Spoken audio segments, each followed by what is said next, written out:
En este canal exploramos juntos la complejidad humana, desde los casos policiales más aberrantes, pasando por los enigmas sin resolver, reabriendo casos que pueden ser finalmente resueltos gracias a los avances de la tecnología y que permiten a las víctimas descansar en paz. Los invitamos a seguir conectados y a acompañarnos en este viaje diario a los misterios más escalofriantes. Bienvenidos a una nueva inmersión, amigos. En esta ocasión nos vamos a entrar en la Inglaterra victoriana. En un caso que todavía hoy en día sigue fascinando e intrigando a partes iguales. Exacto, nos vamos a sumergir en la niebla y en las calles adoquinadas de esa época para intentar desentrañar el misterio de Mary Ann Catton. Una mujer que la historia ha etiquetado como una de las asesinas en serie más despiadadas de Inglaterra. ¿Y qué la hace tan peculiar, tan interesante? Pues que se sospecha que acabó con la vida de más de 20 personas. Incluyendo a varios de sus maridos. Y a muchos de sus hijos. Utilizando un arma que en aquella época era invisible. El arsénico. El arsénico era un veneno muy común en la época victoriana. ¿Cómo? Sí se utilizaba para tintes, pinturas, incluso algunos medicamentos. Caray. Y claro, sus síntomas se confundían con los de enfermedades comunes, como por ejemplo el tifus. Ah, claro, porque el tifus asolaba a Inglaterra en aquellos años. Exactamente. Y era muy difícil, por tanto, detectar un envenenamiento por arsénico. Imagínate qué panorama tan terrible. Un veneno común que se podía convertir en un arma letal. Casi invisible. Exacto. Pero ¿quién era Mary Ann Catton? ¿Quién era esta mujer? Antes de que se convirtiera en la viuda negra de la época. Bueno, pues sabemos que nació en 1832. Como Anne Robson. Exactamente. Ya. Y su infancia ya nos da algunas pistas sobre lo que iba a ser su futuro. Porque fue una infancia marcada por la inestabilidad. Su familia era de clase trabajadora y se mudaban constantemente en busca de trabajo. En busca de trabajo. Sí, en las comunidades mineras del siglo XIX de Inglaterra, Ya, la vida era muy dura. claro, imagínate. Había pobreza, trabajo agotador, muchísima falta de oportunidades. Y eso marcó sin duda a Mary Ann. Sin duda, esa inestabilidad que vivió los primeros años de su vida marcó su personalidad. Y le llevó a... Bueno, pues la llevó a una vida adulta en la que se casó varias veces. Y aquí es donde empieza el misterio. Aquí empiezan las sospechas. Es que 3 de sus maridos murieron repentinamente. Y claro, esto levantó suspicacias en una época en la que las pólizas de seguros de vida empezaban a ser algo habitual. Claro, era una forma fácil Y de... de obtener un beneficio económico. Y ella se convirtió en beneficiaria de esas pólizas. Exactamente. Vaya qué casualidad. Y no solo eso, la tragedia no termina ahí. Porque varios de sus hijos también murieron en circunstancias sospechosas. Y claro, la mortalidad infantil en la época victoriana era muy alta. Pero la cantidad de niños que fallecieron alrededor de Mary Ann era cuanto menos. Inusual. Inusual, desde luego. Entonces, aquí es donde entra en juego el arsénico. El arsénico. Sí, porque en el siglo XIX era muy difícil. Era muy difícil probar un envenenamiento por arsénico. Exacto, la ciencia forense estaba en pañales. Claro. No había métodos fiables para detectar el veneno. Era el crimen casi perfecto. Prácticamente. Y Mary Ann, al parecer, lo repitió en varias ocasiones. Y se aprovechó de la confianza que inspiraba como mujer y como madre. Pero ningún crimen permanece oculto para siempre. Y en la segunda parte de esta inmersión vamos a ver cómo las sospechas se convirtieron en pruebas. Y cómo esta ángel de la muerte victoriana fue finalmente desenmascarada. No se lo pierdan.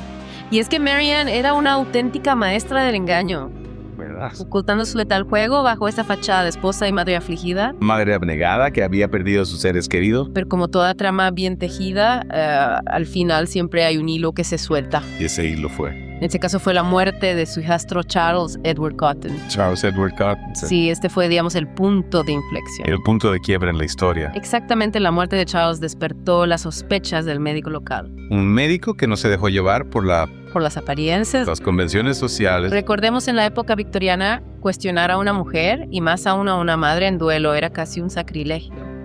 Imagínate el coraje que se necesitaba para... Para desafiar esas normas, Claro. el doctor se negó a firmar el certificado de defunción. ¿Y qué hizo? Exigió una autopsia. ¡Wow! ¡Qué valiente! Una decisión muy audaz que pudo costarle muy caro. ¿Qué riesgos enfrentaba este médico? Las repercusiones sociales podrían haber sido devastadoras, Claro, imagínate. pero su valentía fue crucial porque la autopsia reveló la presencia de arsénico en el cuerpo de Charles. Y ahí ya las miradas se dirigieron inmediatamente hacia Mary Ann. Por supuesto. Es increíble como un solo acto de valentía. Puede cambiar el curso de la historia. Absolutamente. ¿Y qué ocurrió después de que se descubriera el arsénico? Bueno, pues la policía inició una investigación a gran escala. Claro. Se exhumaron los cuerpos de otros familiares de Marianne. Y lo que encontraron fue espeluznante. Aterrador, varios de sus maridos, sus hijos, todos mostraban rastros de arsénico. O sea que no era solo Charles Edward, No. era un patrón que se repetía. Exacto, la viuda afligida, la aparentemente inocente Marianne. Se estaba revelando como una asesina en serie a plena luz del día. Una asesina en serie que había estado operando impunemente amparada por la ignorancia y las limitaciones de la época. Es que es increíble. Imagínate el impacto que esto tuvo en la sociedad victoriana. Debió de ser enorme.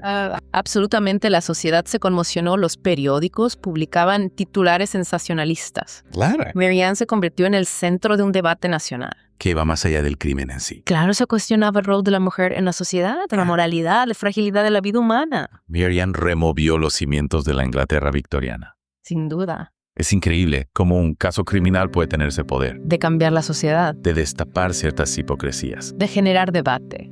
Absolutamente. ¿Y cómo se desarrolló el juicio de Marianne? Bueno, pues fue un juicio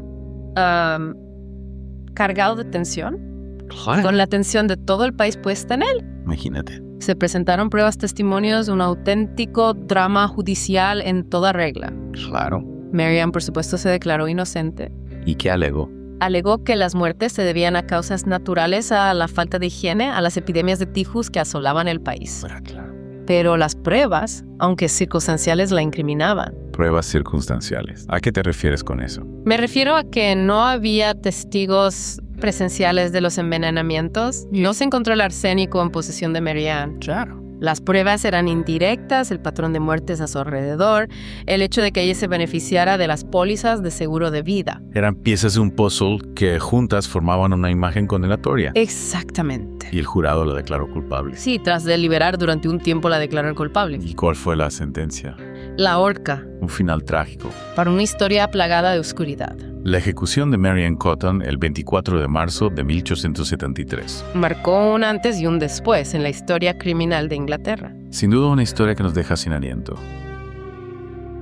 ¿Hasta qué punto la sociedad victoriana empujó a Marianne al crimen? Esa es la gran pregunta que los historiadores siguen haciendo. Claro. Es innegable que la sociedad victoriana imponía límites a las mujeres. Las relegaba a roles domésticos. Exacto, limitaba sus oportunidades. Claro. La pobreza, la falta de educación, la dependencia económica. Todos esos factores pudieron influir, ¿no? Por supuesto, pudieron contribuir a crear un caldo de cultivo propicio para la desesperación. Y en algunos casos para el crimen.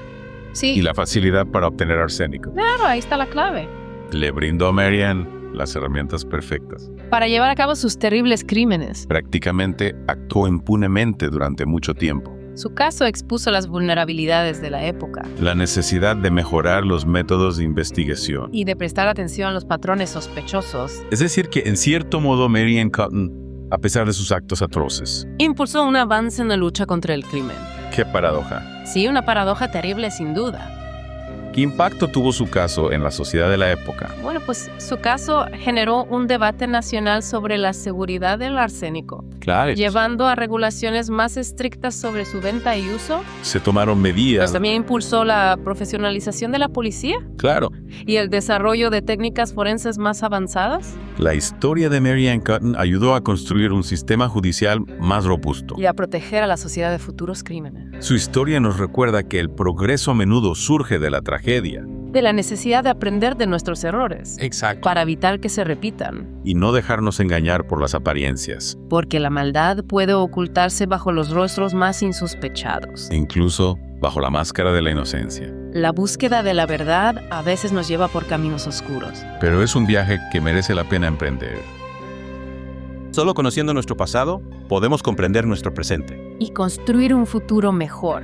El caso de Marianne Cotton nos deja con muchas preguntas sin respuesta, Misterios que perduran a través del tiempo. pero también nos recuerda la importancia de la justicia De la búsqueda incansable de la verdad. y de la necesidad de proteger a los más vulnerables. Exacto. Y con esa reflexión, queridos oyentes, les dejamos con la intriga, con las preguntas que aún flotan en el aire. ¿Habría podido Marianne Cotton salirse con la suya en la era moderna? Con la tecnología forense actual, ¿Quién sabe? las respuestas, como siempre, las dejamos en sus manos. Hasta la próxima.